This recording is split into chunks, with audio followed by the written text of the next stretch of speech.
नमस्कार, आपका स्वागत है। मैं हूं आपके साथ विजेंद्र विजय। खास मसले पर हम करेंगे चर्चा, जो है आदिवासियों के आरक्षण से जुड़ा हुआ। छत्तीसगढ़ में आरक्षण पर सियासत जारी है। आज आरक्षण को लेकर 2 दिवसीय विधानसभा के विशेष सत्र की शुरुआत हो गई है। शुक्रवार को सत्र के दूसरे दिन आरक्षण से संबंधित छत्तीसगढ़ लोक सेवा संशोधन विधेयक 2022 और छत्तीसगढ़ शैक्षणिक संस्था संशोधन विधेयक 2022 सदन की पटल पर रखा जाएगा। इधर बीजेपी विधेयक का समर्थन तो करेगी, लेकिन उसमें संशोधन चाहती है, इसलिए कल बीजेपी सदन में संशोधन प्रस्ताव लाएगी। विशेष सत्र के पहले दिन की कार्रवाई स्थगित होने के बाद नेता प्रतिपक्ष नारायण चंदेल के कक्ष में बीजेपी विधायक दल की बैठक हुई। बैठक में बसपा और जोगी कांग्रेस के विधायक भी मौजूद रहे। सत्र के दूसरे दिन पेश होने वाले विधेयक को लेकर रणनीति बनाई गई है। वहीं विपक्ष सुप्रीम कोर्ट की गाइडलाइन के आधार पर संशोधन प्रस्ताव लाएगी। एससी को 13 की जगह 16, ईडब्ल्यूएस को 4 की जगह 10% आरक्षण देने का संशोधन है। विधायक दल की बैठक में इसे लेकर चर्चा की गई। वहीं भाजपा के प्रस्ताव को जनता कांग्रेस और बसपा के विधायक ने भी समर्थन दिया है। संशोधन प्रस्ताव को लेकर बीजेपी के वरिष्ठ विधायक धर्मलाल कौशिक ने कहा कि राज्य सरकार ने एससी के आरक्षण में कटौती की है। इससे पूरे प्रदेश भर में आक्रोश की स्थिति है। ईडब्ल्यूएस का आरक्षण भी सुप्रीम कोर्ट ने 10% तय किया है। सुप्रीम कोर्ट की गाइडलाइन के आधार पर सभी वर्गों को आरक्षण मिले। कल भाजपा इस संबंध में संशोधन प्रस्ताव पेश करेगी। साथ ही बसपा विधायक केशव चंद्रा ने कहा कि सरकार द्वारा लाए जा रहे आरक्षण विधेयक का विरोध हम नहीं करेंगे, लेकिन हमारी ओर से भी कुछ संशोधन उसमें है।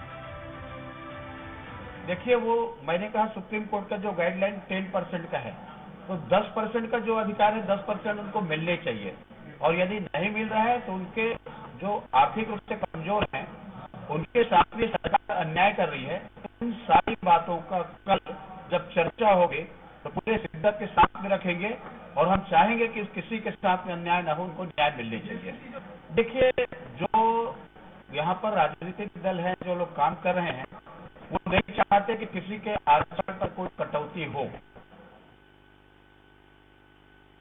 लेकिन जो भी विधेयक आ रहा है, पूर्व में यहाँ एससी का आरक्षण 16% था, जो 12% कर दिया गया। इस सरकार के आने के बाद उसको दिया गया। हमने संशोधन दिया है कि पूर्व की भांति जो है अनुसूचित जाति के आरक्षण जो है 16% किया जाए। साथ ही साथ आर्थिक रूप से जो कमजोर है उनके लिए विधेयक पे 4% की बात कहा गया है, तो 4% के स्थान पर उसको 10% किया जाए। ये संशोधन ला रहे हैं और कल सदन पे इस पे चर्चा भी करेंगे। और बाकी कोई आरक्षण की विरोध हमारे तरफ से नहीं है, लेकिन ये संशोधन सरकार उसमें सम्मिलित करेगी। सत्ता पक्ष बीजेपी की संशोधन प्रस्ताव का स्वागत करने की बात कह रहा है। विपक्ष द्वारा संशोधन प्रस्ताव लाने पर संसदीय कार्य मंत्री रविंद्र चौबे ने कहा कि नेता प्रतिपक्ष बनने के बाद ये नारायण चंदेल का पहला सत्र है। हम उनके संशोधन का स्वागत करेंगे। संसद में चर्चा होगी, लेकिन किस प्रकार का संशोधन होगा ये कल पता चलेगा। तो मैंने लगातार अनुरोध किया है और सौभाग्य से आदरणीय मुख्यमंत्री जी ने भी आग्रह किया है कि सर्वानुमति से, सर्वसम्मति से इस प्रस्ताव को सदन में पारित करना चाहिए। प्रतिपक्ष की भी गरिमा बढ़ेगी और प्रदेश की जनता के सामने प्रदेश के प्रतिपक्ष की भी विश्वसनीयता बढ़ेगी। लेकिन अगर वो संशोधन प्रस्ताव लाना चाहते हैं तो उसमें उनका स्वागत है। सदन में चर्चा होगी और किस प्रकार से उनका संशोधन होता है ये तो कल ही पता लगेगा। बहरहाल विशेष सत्र का दूसरा दिन काफी दिलचस्प होगा। बीजेपी सत्र को देरी से बुलाए जाने पर सदन में सवाल उठाएगी, साथ ही संशोधन प्रस्ताव भी ला रही है। लेकिन यह माना जा रहा है कि चर्चा के बाद सरकार द्वारा आरक्षण को लेकर लाए जाने वाला विधेयक सर्वसम्मति से पारित हो जाएगा। रायपुर से स्वराज एक्सप्रेस के लिए हेमंत शर्मा की रिपोर्ट। इस मुद्दे पर चर्चा के लिए हमारे साथ 3 खास मेहमान जुड़ेंगे। आपको बता दें, कांग्रेस प्रवक्ता हमारे साथ नितिन भंसाली जी जुड़ गए हैं, बीजेपी नेता राजीव चक्रवर्ती हमारे साथ जुड़ गए हैं, वरिष्ठ पत्रकार संजीव गुप्ता जी हमारे साथ जुड़ गए हैं। तीनों मेहमानों का बहुत बहुत स्वागत है। मेरा पहला सवाल बीजेपी के प्रवक्ता से है। सर, मैं आपकी ओर आते हुए पूछना चाहूंगा, क्या आपकी नाकामी थी इसलिए सरकार को विधेयक लाना पड़ रहा है, जैसा कि कांग्रेस का भी आरोप रहा है बीजेपी पर? नहीं, देखिए, हमारी कोई नाकामी नहीं थी। 4 वर्ष तक अभी कांग्रेस की सरकार थी और आरक्षण को लगातार इन्होंने कम किया और इनकी जो नाकाबिलियत थी, इन्होंने ठीक ढंग से प्लीड नहीं किया हाई कोर्ट में। और हाई कोर्ट में प्लीड नहीं करने के कारण ये जो जितने भी जो होना चाहिए था जितना आरक्षण, वो आरक्षण मिल नहीं पाया। उल्टे 4 वर्ष तक प्ली देने के बाद और कांग्रेस के लोग जो खांडे साहब थे उन्होंने वो कोर्ट में गए, इसके कारण बहुत सारी तकलीफें हुई। तो ये जो सारी तकनीकी तकलीफें हैं वो तकलीफें कांग्रेस की वजह से हुई, भारतीय जनता पार्टी की कोई गलती नहीं है। ये कंवर कमेटी की बात करते हैं तो 4 वर्ष जब इनकी सरकार थी कांग्रेस की, तब उन्होंने कोर्ट में अपने ढंग से विवेचना क्यों नहीं दिया, ये सवाल उठता है। 4 वर्ष तक इनकी सरकार थी, इन्होंने नए जो रूलिंग्स हैं, वो हरियाणा के रूलिंग है, नॉर्थ ईस्ट के रूलिंग है, उस रूलिंग के बारे में इन्होंने कोर्ट को क्यों नहीं कहा। सवाल बहुत सारे ऐसे हैं कि अब नैना जो साहनी प्रकरण है जो दिल्ली हाई कोर्ट के बीच में चल रहा है, तो उस प्रकरण में भी ऐसा था कि दिया जा सकता था, लेकिन सरकार संजीदगी नहीं थी। सरकार अपने कुर्सी के खेल में व्यस्त थी। बाबा और काका के बीच में जो रस्साकशी चल रही है, उस रस्साकशी में आरक्षण जैसे महत्वपूर्ण मामले को इन्होंने नहीं पहुंचा पाई, कोर्ट को संतुष्ट नहीं कर पाए और कोर्ट ने अंतोगत्वा 32% जो आदिवासी बंधुओं का आरक्षण था उसे कम कर दिया। और जो कांग्रेस के लीडरान जो गए हुए थे कोर्ट में, ठीक है सर, इसका जवाब ले लेते हैं हमारे साथ कांग्रेस पार्टी से नितिन जी आपके पास आते हुए, क्यों आपको लग रहा है कि ये जरूरी है? क्योंकि आपको लगा कि भानु प्रतापपुर में जो कुछ हो रहा है इसलिए विधेयक लाना पड़ रहा है, वो भी चलते चुनाव के बीच में। देखिए, हम तो इनके कर्मों को, इनके पापों को धोने का काम कर रहे हैं। 2011 में ये इन्होंने विधेयक लाया, उसके बाद आरक्षण लागू किया। 12 में 21 याचिकाएं कोर्ट में लगी और 12 से लेकर 18 तक 6 वर्षों तक ये कोर्ट में न तो जनसंख्या की ठीक तरीके से जानकारी दे पाए, दिए ही नहीं, एफिडेविट का गलत प्रस्तुत किया। ननकी राम कंवर तत्कालीन गृह मंत्री की जो अध्यक्षता में जो कमेटी बनी थी उसकी रिपोर्ट और चीफ सेक्रेटरी की जो समिति ने जो इसमें रिपोर्ट बनाई थी वो रिपोर्ट कोर्ट में प्रस्तुत नहीं की। हमारी सरकार बनने पर लगातार जो भी करस्पॉन्डेंस हुए इसमें सारी चीजें ये सामने आई है, लेकिन बोलते हैं ना कि किसी चीज की नींव यदि कमजोर है तो उसके ऊपर मकान मजबूती से इमारत खड़ी नहीं होती। तो इनकी नींव कमजोर थी और इनकी नीयत में खोट थी। इस पाप को धोने का, इस पाप को साफ करने का काम हम कर रहे हैं और प्रदेश में जनसंख्या के अनुपात जो आरक्षण लाभार्थियों को लाभ मिलना चाहिए, एसटी, एससी, ओबीसी, ईडब्ल्यूएस, बिल्कुल। कल विधानसभा का विशेष सत्र बुलाया गया 2 दिन का, जो आज शुरू हुआ। कल ये विधेयक वहां पर पटल पर रखा जाएगा, चर्चा होगी और चर्चा होने के बाद निश्चित तौर पर देखिएगा विधेयक सर्वसम्मति से पारित होगा और कल कांग्रेस के कार्यकर्ता बूथ से लेकर प्रदेश तक के सारे कांग्रेस के कार्यकर्ता जो है मिठाई बांटेंगे और खुशी मनाएंगे। कल तो उल्लास का दिन है। ठीक है सर, इस खबर को समझते हैं। संजीव गुप्ता जी, सुप्रीम कोर्ट पहले ही बोल चुका है कि आरक्षण की व्यवस्था में 50% से ज्यादा आरक्षण नहीं दिया जा सकता, तो क्या भविष्य होगा इस विधेयक का?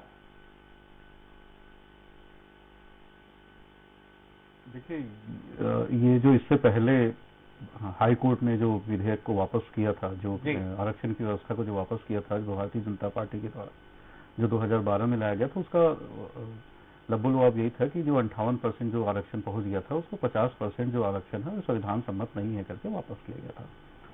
अब इसके बाद जो अभी जो जिस हिसाब से लाने की कोशिश हो रही है, तो मुझे ऐसा लगता है कि 76% के आसपास पहुंच जाना चाहिए, जिसमें ईडब्ल्यूएस को जो भी दे रहे हैं और एससी, एसटी और उसके हिसाब से। तो देखिए, आगे आने वाले भविष्य में कौन इसमें कोर्ट में जाता है या कोर्ट का क्या कहना होगा, ये तो भविष्य की बातें हैं। इसमें अभी से कोई टिप्पणी करना ठीक नहीं रहेगा, खासकर कोर्ट की चीजों को। लेकिन ये जरूर है कि आरक्षण की जो व्यवस्था जिस चीजों के लिए लागू की गई थी हमारे संविधान निर्माताओं द्वारा, क्या वो पूरा हो पाया है या नहीं हो पाया है? क्या ये जो आरक्षण की व्यवस्था जिसके लिए लागू की गई थी, जब हम एक वर्ग को जो बहुत दबे कुचले वर्ग था और बहुत वो जिसको सब तरफ से दबाया जा रहा था, ऐसे वर्ग को आगे लाने की जब हम कोशिश करने के लिए सारी व्यवस्था की गई थी हमारे संविधान निर्माताओं द्वारा, तो क्या हम उसको अचीव कर पाए हैं कि नहीं कर पाए हैं इन 75 सालों में? कि क्या केवल यह राजनीतिक जो पार्टियां हैं उनके लिए केवल वोट बैंक की राजनीति का ही एक माध्यम बन गया है? ये सब विचार करने की जरूरत है आज, मुझे ऐसा लगता है। और जिस हिसाब से ईडब्ल्यूएस की जो बातें हो रही है कि जिसमें गरीब लोगों को आरक्षण देने की बात हो रही है जिसमें, है ना, जो जाति के आधार पर नहीं है, एक आर्थिक आधार पर आरक्षण देने की बात हो रही। तो बहुत सारी चीजें हैं। तो मुझे ऐसा लगता है, मेरा व्यक्तिगत मानना है कि आरक्षण की जो व्यवस्था जिस चीजों के लिए लागू की गई थी देश में, वो तो पीछे छूट गया है। राजनीतिक पार्टियां इसे बस केवल अपने लिए वोट का माध्यम बना के रखी हुई हैं। ठीक है सर, इस पे बीजेपी का एक रिएक्शन ले लेते हैं कि आप दोनों दलों के ऊपर एक सीधा सीधा कहना है पत्रकार साहब का जो हमारे साथ जुड़े हुए हैं, संजीव जी, कि आप लोग सिर्फ आरक्षण को अपने फायदे के लिए इस्तेमाल करते हैं। आपके पास कोई मुद्दे नहीं थे छत्तीसगढ़ में, इसलिए आप आदिवासियों को भड़का रहे हैं, कांग्रेस का ये कहना है। राजीव जी, आपसे मेरा सवाल। नहीं, देखिए, संजीव गुप्ता जी ने कहा है कि व्यवस्था बदलनी चाहिए। आरक्षण के साथ साथ जो वंचित वर्ग है, बहुत अच्छा उन्होंने सुझाव दिया है कि उनकी अवस्था बदले, व्यवस्था बदले। तो वो हमारे मोहन भागवत जी ने भी कहा है कि, और जो हम याचिका भी जो कह रहे विधानसभा में कि जनसंख्या के अनुपात में आरक्षण हो और जिसकी जितनी जनसंख्या उतना प्रतिशत आरक्षण हो। इसीलिए हमने सदन में भी कहा है कि मोहन भागवत जी ने तो ये भी कहा कि आरक्षण को समाप्त कर देना चाहिए। 4% बोल रहे हो। बोलने दीजिए नितिन जी, मैं आपका बहुत ध्यान से, शालीनता रखिए, बहुत वरिष्ठ है, थोड़ा शालीनता रखिए ना। नहीं, आपने मोहन भागवत का नाम लिया तो मैं ये बोल रहा हूँ कि मोहन भागवत ने ये कहा है कि आरक्षण को तो देश से ही समाप्त कर देना चाहिए। कभी नहीं कहा। आप लोगों की सरकार है वो उसी दिशा में मुझे लगता है काम भी कर रही है। कांग्रेस देखिए फिर आरक्षण को लागू करने वाली कांग्रेस से भाई बाबा भीमराव अम्बेडकर साहब का जो संविधान बना था उसमें ये सारी चीजें आई। नितिन जी, आप लोग झूठ बोलते हैं संघ के। मुझे बोलने देंगे क्या? आप बोलिए फिर मैं बोलूंगा। नहीं, आपने झूठ बोला इसलिए मुझे काउंटर करना पड़ा। झूठ बोला आपने, मोहन भागवत का नाम लिया तो मुझे मोहन भागवत की बोली गई बात याद आ गई। तब बोले ना, आप नोट कर लीजिए। ऐसे शालीनता खराब मत करिए। जो गुप्ता जी ने कहा कि आरक्षण की जो व्यवस्था है, जो किसको कितना प्रतिशत होना चाहिए और वंचित वर्गों को आर्थिक लाभ भी मिले, शैक्षणिक लाभ भी मिले, मैंने व्यवस्था और सुरक्षा और उनका प्रॉपर कि वो देश में कदम के कदम चला सके, तो वही मोहन भागवत जी ने मैं कहा था। और आज पूरा देश भी उसकी ओर चल रहा है। आप लोग तो संघ के नाम पे 2 रोटी ज्यादा खाते हैं, बोको हराम से उसकी तुलना करते हैं और उनको सूली में चढ़ाने की तैयारी करते हैं संघ को। हम 2 भाई की 10 का, लेकिन जो काम करनी है ये बार बार मोहन भागवत का नाम लेने में काउंटर करूंगा। क्यों नहीं? मैं काउंटर करूंगा बार बार मोहन भागवत का नाम लेंगे तो। मोहन भागवत से तो खुला था, उन्होंने आरक्षण अभी बारी का इंतजार कीजिए, अपनी बात रखने दीजिए। राजीव जी तो ये स्टेटमेंट है, फिर आप किस आरक्षण की बात कर रहे हैं छत्तीसगढ़ में? हाँ, इसीलिए हम भी पुनर्याचिका लगा रहे हैं। हम भी सदन में इसीलिए कि जो आर्थिक लोग हैं वो 10% होना, आपने 4% दिया। जो स्वर्ण लोग हैं जो आर्थिक रूप से पिछड़े हैं, आपने कहा 4% होगा। क्या उनको अधिकार नहीं है कि उनको भी 10% आरक्षण मिले? आपने अनुसूचित जाति जो जाति है उनका आरक्षण को कम कर दिया। हम चाहते कि उनका आरक्षण भी बढ़े। आपने अनुसूचित वर्ग का, जनजाति का कम कर दिया। तो हम इसीलिए पुनरीक्षण जो कहा कि जनजाति जितनी जिसकी जनसंख्या उस अनुपात में बढ़ना चाहिए, और हम वो याचिका हम सदन में लगा रहे हैं। और आप ठीक है, आपके ऊपर आदिवासी समाज नाराज है, आपके ऊपर जनजाति समाज नाराज है। आप उस नाराजगी को हमारे ऊपर ठीकरा मत छोड़िए। आपने गलत जवाब आप लोगों पे नाराज हो किस ब्रह्मानंद को? आरोप किया है कि आपकी उसका कामयाब मांगने घूम रही है आपकी पार्टी। आदिवासी तो आपसे नाराज है। नहीं, आपसे नाराज, आप देख लीजिए ना। राजीव जी, इससे छोटा सा जवाब ले लेते हैं, फिर अपनी बात आप कंटिन्यू कीजिएगा। नितिन जी, सीधा आरोप है कि आपकी नाकामियां जितनी है आप बीजेपी पे फोड़ रहे हैं, उसका ठीकरा। नितिन जी, उल्टा चोर कोतवाल को डांटे, यही कहावत चरितार्थ हो रही है। भाई, किसकी नीयत में खोट थी? किसने जनसंख्या की जानकारी कोर्ट में नहीं दी? सीएस और ननकीराम कंवर की रिपोर्ट प्रस्तुत नहीं की, सही तरीके से एफिडेविट नहीं दिए, खुद की गलतियां नहीं देख रहे। 6 साल में लगातार हाईकोर्ट ने राज्य सरकार से, तत्कालीन भारतीय जनता पार्टी की सरकार से कॉरेस्पॉन्डेंस किया है लगातार। इन्होंने सही जवाब ही नहीं दिया क्योंकि इनकी नीयत में खोट थी। और बार बार मोहन भागवत कर रहे। भाई, मोहन भागवत तो कह चुके देश से ही आरक्षण को समाप्त कर देना चाहिए। तो ये लोग तो आरक्षण के उस पर बात न करें। कल विधानसभा में जो विशेष सत्र बुलाया गया है, कल के दिन ये विधेयक पेश होगा, चर्चा होगी और सर्वसम्मति से ये विधेयक देखिएगा सबके हितों में लागू होगा। नितिन जी, रमन सिंह जो पूर्व सीएम है, उनका कहना है कि आप लोगों ने अच्छे वकील खड़े नहीं किए हाईकोर्ट में, इसलिए आदिवासियों का आरक्षण 32 से 20% हो गया।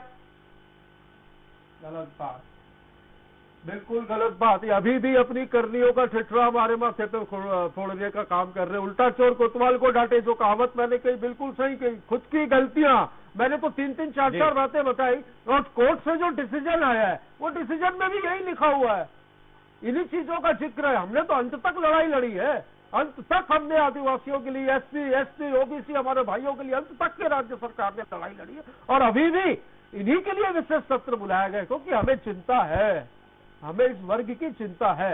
इनके जैसे नहीं है मोहन भागवत कहते हैं कि आरक्षण समाप्त कर देना चाहिए, बिल्कुल नहीं। सारी व्यवस्थाएं बहुत अच्छे तरीके से लागू होंगी और कल इस विषय में निर्णय भी हो जाएगा। संजीव जी, जितना बड़ा मुद्दा ये निकलकर सामने आ रहा है, क्या लगता है 2023 में एक बहुत बड़ा मुद्दा होगा आदिवासियों का आरक्षण?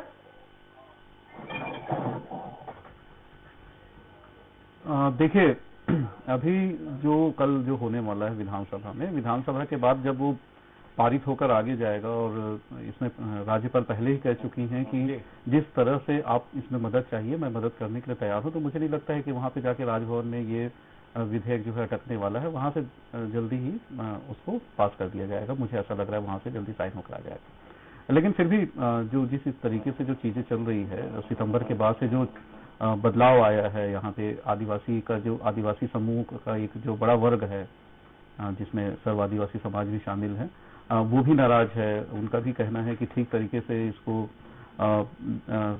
ऐसे कोर्ट के सामने बेहतर तरीके से नहीं रखा गया, ठीक तरीके से नहीं रखा गया। तो ये सारी चीजें तो लगातार चल रही हैं। अब इस विधेयक के आने के बाद, इस विधेयक के पारित होने के बाद आदिवासी वर्ग किस हद तक समझ जाता है या फिर खुश हो जाता है सरकार से, वो आने वाला समय ही बता पाएगा। लेकिन देखिए, छत्तीसगढ़ चूंकि आदिवासी बहुल्य राज्य है, और शुरू से ही मैं तो लगातार यहाँ के चुनाव में रहा हूँ, देख रहा हूँ, तो आदिवासी का जो मुद्दे हैं वो बड़ा फैक्टर होता है। तो निश्चित तौर पे आप जो कह रहे हैं कि आदिवासी वर्ग और उनसे जो मुद्दे 2023 के चुनाव में रहेंगे, तो स्वाभाविक रूप से रहेंगे, मुझे ऐसा लगता है। संजीव जी, लीगली कितना स्टैंड करेगा? क्योंकि कई बार विधेयक बन जाते हैं, महाराष्ट्र में भी ऐसा ही मामला देखने में आया था कि मराठा रिजर्वेशन दे दिया गया था, फिर सुप्रीम कोर्ट ने बोला 50% से ज्यादा आप नहीं दे सकते, आपको जो भी देना है 50% में देना है। उसमें ओबीसी है, उसमें एससी है, एसटी है, तमाम वर्ग उसमें शामिल है, उसमें अब ईडब्ल्यूएस को 10% भी देना है। तो ऐसे में जो आरक्षण मिल रहा था आदिवासी समाज को 32% का, वो क्या आपको लगता है कि वो लीगली कहीं ना कहीं फंसेगा सुप्रीम कोर्ट में जाके? देखिए, एक मैं आपको बात बता दूं, जब हमारी जब पहली बात हो रही थी, तो मैंने पहले ही कहा था कि हाई कोर्ट ने सिर्फ यही कहकर इसे वापस किया था कि भाई 58% है, 50% से ज्यादा नहीं होना चाहिए, जो हमारी जानकारी में है। तो अब चूंकि अब यहाँ पे जब ये सारा चीज करेंगे, तो मुझे ऐसा लगता है 75 से 76% के आसपास होना चाहिए। अभी ये तय नहीं हुआ है कि ईडब्ल्यूएस को बढ़ा रहे हैं कि 4% ही रख रहे हैं, बहुत सारी चीजें आने वाली हैं। तो ये तो सही बात है कि अलग अलग राज्यों में जो लोग हैं वो भी विरोध करेंगे। संजीव जी, हाँ, देखिए 10% तक करने का है ईडब्ल्यूएस को, जो केंद्र सरकार द्वारा जो लाया गया था उसमें 10% तक ईडब्ल्यूएस जो है सवर्ण वर्ग में जो गरीब वर्ग है उनको देने का है। अगर स्वाभाविक मुझे ऐसा लग रहा है कि ये चीजें हो सकती हैं। अगर एक वर्ग अगर नाराज हो जाता है सरकार से कि भाई 10% हमको मिलना चाहिए, हमारे गरीब जो लोग हैं, जो छोटे छोटे काम कर रहे हैं, हालांकि वो सवर्ण है, अभी तक उनको कोई लाभ नहीं मिल पाता था, और ऐसे में भी अगर उनको वंचित किया जाएगा तो ये ठीक नहीं होगा। ऐसा सोचकर अगर कहीं ईडब्ल्यूएस वर्ग के लोग या फिर सवर्ण वर्ग के लोग अगर इसको कोर्ट में, न्यायालय में चुनौती देते हैं, तो आगे आने वाले समय में इसमें कुछ थोड़ी सी परेशानी हो सकती है, मुझे ऐसा लगता है। जी राजीव जी, आप कैसे डिफेंड करेंगे जब 4% हो जाएगा? आपकी केंद्र सरकार 10% दे रही है ईडब्ल्यूएस कैटेगरी को, अगर यहाँ पर भूपेश सरकार कम कर देती है तो फिर अगड़ों का विरोध तो आपको झेलना पड़ेगा। नहीं, हम इसीलिए तो देखिए आज जो डिबेट का भी मुद्दा है कि सदन में हम इसीलिए हम जो मांग कर रहे हैं छत्तीसगढ़ की सदन में जो कल बहस होने वाली है कि इसकी पुनर्व्याख्या हो, दोबारा इस पर स्टडी हो। इन्होंने बिना सबसे, देखिए सबसे बड़ी बात है इस सरकार की जो दुखद स्थिति है कि आदिवासी समाज के साथ आज तक बात नहीं की गई है, अनुसूचित जाति के साथ आज तक बात नहीं की गई, स्वर्ण प्रतिनिधियों से आज तक बात नहीं की गई है। ये पूरा न सूत न कपास जुलाहों में लट्ठा चल रहा है जी। तो ये दुखद स्थिति है। इनको ये चाहिए था कि सारे प्रतिनिधियों के साथ बैठकर पुराने जो केस है, जो पुराने कोर्ट में पेंडिंग चल रहे जिसे स्वीकृत कर दिया, उसको स्टडी करके बहुत पोलाइटली धीरे से इसे लाना चाहिए था और सभी वर्गों को जो उनके जनसंख्या के हिसाब से उसको आरक्षण की व्यवस्था देनी चाहिए। इसीलिए हम संशोधन विधेयक ला रहे हैं। सरकार जो ला रही है उसमें बहुत विसंगति है। इस विसंगति को दूर करने के लिए हम संशोधन विधेयक ला रहे हैं कि 10% तो भाई आर्थिक रूप से कमजोर जो स्वर्ण वर्ग है उसे देना ही पड़ेगा और 32% जो आदिवासी बंधु है, जो वनवासी बंधु है, जो असली जिनके लिए बनाया गया है आरक्षण, उन्हें मिलना ही चाहिए। ये जो मसौदा तैयार किया सरकार ने, इसका आगे चल के ये कोर्ट में चैलेंज होगा और अस्वीकृत होगा, फिर से एक संघर्ष होगा। इसीलिए भारतीय जनता पार्टी की मांग है कि सदन में इसे ठीक से पेश किया जाए और संख्या बल के हिसाब से उसे वापस इस याचिका को लाना चाहिए। जवाब ले लेते हैं नितिन जी का। नितिन जी, आपकी पार्टी बैलेंस क्यों नहीं बना रही? आप आदिवासियों को तो आरक्षण देना चाहते हैं लेकिन ईडब्ल्यूएस की कैटेगरी में कम कर रहे हैं आप आरक्षण। बैलेंस बनाने का काम तो सरकार का होता है। देखिए ये सारी चीजें कल ये सारी चीजें कल विधानसभा में चर्चा होने के बाद जब विधेयक पारित होगा तब चीजें सामने आएंगी। अभी ये तो सिर्फ राजीव चक्रवर्ती की आधार पे बोल रहे हैं, मुझे नहीं पता। और नारायण चंदेल जी का पहला सत्र है, वेलकम है उनका। उन्होंने कहा है कि वो शायद कोई अपने चर्चा में कुछ बिंदुओं को प्रस्तुत कर रहे हैं तो करें, पर जैसा एक सिस्टम है विधानसभा की, उस सिस्टम के हिसाब से सर्वसम्मति से जो निर्णय होगा वो विधेयक पारित होगा और राज्यपाल के पास जाएगा। मुझे तो ऐसा लगता है कि अभी भी भारतीय जनता पार्टी नहीं चाहती कि आरक्षण मिले। आरक्षण लागू होने से पहले ही ये देखिए इसको कोर्ट में कौन चैलेंज करेगा, कैसे करेगा, ये सारे समीकरण ये बना, तो किसी भी तरीके से ये आरक्षण के विरोधी है, ये तो साबित हो रहा है। साथ ही कोई अच्छी बात अगर हो रही है, विकास उपाध्याय जी ने किया, खांडे ने किया, अच्छी बात यदि कोई हो रही है आपने समर्थन करना चाहिए उसका कि भाई हम आरक्षण का समर्थन करते हैं, बिल्कुल ये लागू होना चाहिए। पर ये नहीं चाहते हैं, इनकी बातों से ही ये नहीं, हम तो चाहते हैं आरक्षण लागू हो। तब भी खोट थी, इनकी नियत में आज भी खोट है। नहीं, आपके नियत में खोट है, कांग्रेस पार्टी के नियत में खोट है। लो, अरे बिल्कुल मोहन भागवत का नाम लेके बोल रहा हूँ। उन्होंने कहा है कि आरक्षण नहीं, जनसंख्या के हिसाब से होना चाहिए। जनसंख्या नहीं, मोहन आप लोगों ने की थी, वो गलती आप लोगों ने की थी, उसको सुधार कर आरक्षण लाभार्थियों को राजीव जी का जवाब, राजीव जी सफल होगा। उस पर आपका काउंटर क्या है जो सीधा सीधा है कि आप चाहते ही नहीं है कि आदिवासियों को आरक्षण मिले और आप 2023 तक इस मसले को खींचना चाहते हैं? देखिए 17 राज्यों में हमारी सरकार है, बता दीजिए एक राज्य में आरक्षण लागू ना हो, बल्कि बिना झंझट के कांग्रेस, हमने सारे पार्टियों को बैठाल के, सारे जनजाति, अनुसूचित जाति, स्वर्ण लोगों को बैठाल के हमने किया है। कहीं कोई पंगा नहीं, कहीं कोई विरोध नहीं। केवल कांग्रेस पार्टी अपने लोगों से आरक्षण का विरोध करवाती है। केवल छत्तीसगढ़ आपने नहीं किया। 4 वर्ष तक आपकी पार्टी थी, 4 वर्ष तक आप क्या करते रहे? मैंने तो इतना अच्छा जवाब दिया कि कोई भी इमारत खड़ी होती है उसकी नींव कमजोर होती है, तो यही हाल होता है। ये डॉक्टर और भैया की लड़ाई का भी कुछ बताओ क्या? कोई बाबा और काका कोई लड़ाई नहीं, सब एक है इस प्रदेश में। ये डॉक्टर और भैया की लड़ाई का जिक्र करूँ तो पता चलेगा। और काका के लड़ाई, ये डॉक्टर और भैया की लड़ाई में हुआ है, मुझे तो लग रहा है आपका इशारा उसी तरफ है। विधायक जी नहीं, आदिवासी बंधु उसके भेंट चढ़ गए आपके लड़ाई के। ये तो सियासी लड़ाई है ना। 4 वर्ष तक आपको ध्यान नहीं रहा कि कोर्ट में कितना फी करना है, कोर्ट में कितना प्रतिशत देना है। आपकी नाकामियों का दुष्परिणाम है। आपकी असफलता से सुधारने का काम कर रहे हैं भाई, आपकी गलतियों को। संजीव जी, आपको क्या लगता है कि 2023 में आदिवासी आरक्षण मुद्दा होगा या नहीं, या 36 जो वादे किए थे भूपेश सरकार ने वो पूरे नहीं हुए हैं इसलिए ये छुपा लिया जाएगा आरक्षण के नाम पर मुद्दों को? शराबबंदी का भी एक बड़ा मुद्दा है जो कि शराबबंदी नहीं लागू हुई है, बीजेपी लगातार विरोध कर रही है उसका। 6 बिंदु भी पूरे नहीं हुए। संजीव जी देखिए भाई 36 में 28 पूरे हो गए, कोई भी नहीं हुए। जी, डिबेट आप बिंदुओं पर रखवा दो, हमारे जन घोषणा पत्र के बिंदुओं पर रखवा दो डिबेट, एक एक बिंदु पर चर्चा करने के लिए तैयार हुए।